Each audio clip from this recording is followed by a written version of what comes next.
आपण केबे भाबिछंती कि जे जणे साधारण चाकरी करुथवा व्यक्ति जहार दरमा केवल बंचिबा पई यथेष्ट से मध्य फाइनेंशियल फ्रीडम होई परिबे। यह महेश बाबूंकर कहानी जी प्रति मासरे निज दरमा पई लोभ करुथिले किंतु तांकर चिंताधारा परिवर्तन हेबा मात्रे तांको जीवन बदली गला। महेश एक लोकल कंपनी रे अकाउंटेंट थिले। तांको दरमा प्रति मासरे 25,000 टंका थिला। दरमा आसीबा मात्रे प्रति मासरे ईएमआई भड़ा राशन पिला मानक फी एवं तापरे खाली पॉकेट थिला। से भाबुथिले जे अधिक रोजगार कले ही किछि परिवर्तन हबो किंतु प्रकृत खेल चिंताधारार थिला। गोटे दिन महेश एक वीडियो देखिथिले जहा तांको चिंताधारा को हलाई देला। से प्रथम थर पई सुनिले जे दरमा द्वारा लोक धनी होय नाही, अभ्यास द्वारा लोक धनी होइथाय। टंकार अभाव नाही किंतु आर्थिक शिक्षार अभाव अछि। एबे शिखिबार समय बोली महेश निष्पत्ति नैथिले। एबे ठारू से प्रतिदिन शिखिबे। प्रति मासरे से टिके परिवर्तन करिवे। से तांको खर्चर हिसाब रखिबा पई प्रथम पदक्षेप नैथिले। द्वितीय पदक्षेप थिला तांको दरमा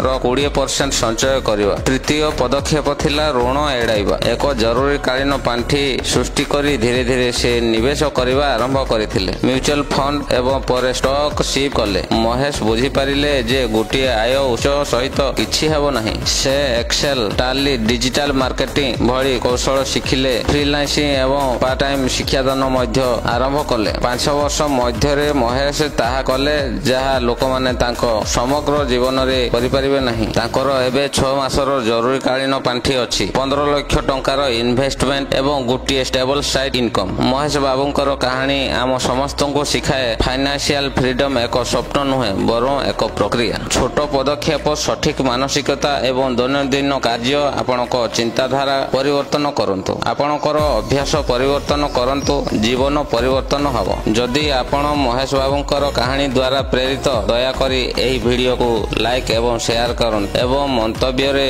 हमकु कहंतु जे फाइनेंशियल फ्रीडम पई आपण केउ पदक्षेप नेउछन।